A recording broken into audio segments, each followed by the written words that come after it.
Research shows we make about 200 food-related decisions a day. I like to hope at least some of those decisions lead to an intake of fruits and vegetables.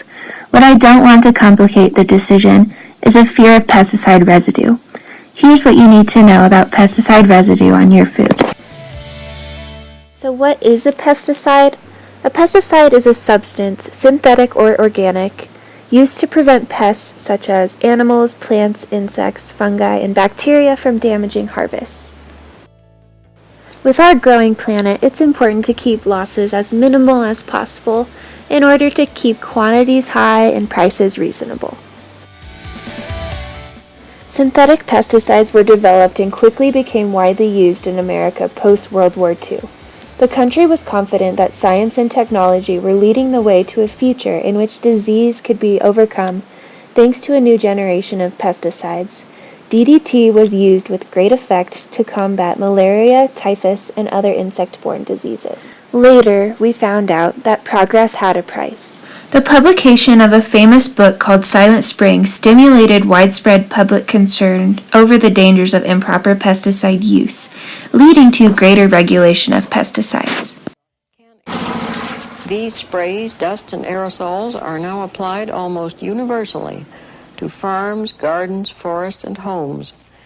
Non-selective chemicals that have the power to kill every insect, the good and the bad, to still the song of birds and the leaping of fish in the streams, all this, though the intended target may be only a few weeds or insects. There are 3 regulatory bodies that play a role in regulating and measuring pesticides in food: the EPA, USDA, and FDA. The EPA is responsible for regulating pesticides by enforcing the 1996 Food Quality Protection Act.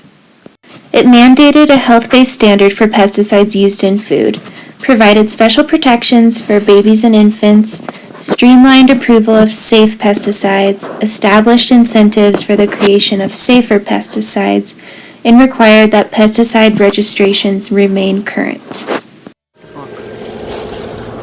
We have to remember that children born today are exposed to these chemicals from birth, perhaps even before birth. Now, what is going to happen to them in adult life as a result of that exposure? We simply don't know. Lately, the EPA's regulations have been called reactionary instead of precautionary regarding chlorpyrifos, an organophosphate that gained popularity after the ban of DDT. An estimated 5 million pounds are used in the U.S. annually. There have been 2 decades worth of studies showing that exposure to this pesticide causes irreversible neurological effects in infants and children.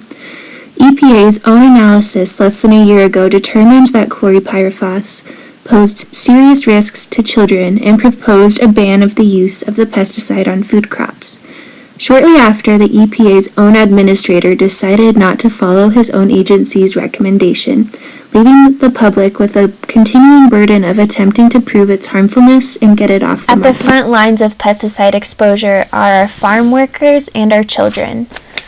Now, children, naturally by size and weight, are ingesting more pesticides than adults. Their bodies are also not equipped to detoxify and expel harmful chemicals. In short, they are absorbing a higher load of pesticides at a time when their bodies are still developing, and they are least equipped to protect themselves. Pesticides take time to break down, and in the meantime, they're stored in the fatty tissue of children and adults. Studies have shown children who consume organic produce have less pesticides in their bodies. Buying all organic produce is not affordable for everyone, but it's important to remember health benefits of a diet rich in fruits and vegetables outweigh the risk of pesticide exposure. Eating conventionally grown produce is far better than skipping fruits and vegetables. Unfortunately, a 2016 study found that among low-income individuals, when faced with information about pesticide residues, they were less likely to buy any produce at all. This is not what we want. Make sure you're buying your fruits and vegetables. And then wash them really, really well. Also, check out environmental working groups lists for the Dirty Dozen and the Clean 15.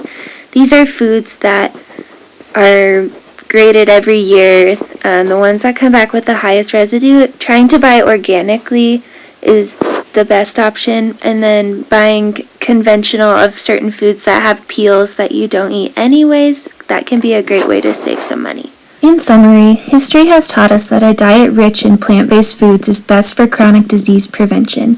History has also taught us that advances in science are not always as good as they seem. As the unsafety of certain pesticides becomes better known, we need to have trust in our agencies to take them down. We must stand against use of highly toxic chemicals like chlorpyrifos and advocate for pest control measures that are not damaging to the health of agricultural workers, children, as well as the environment.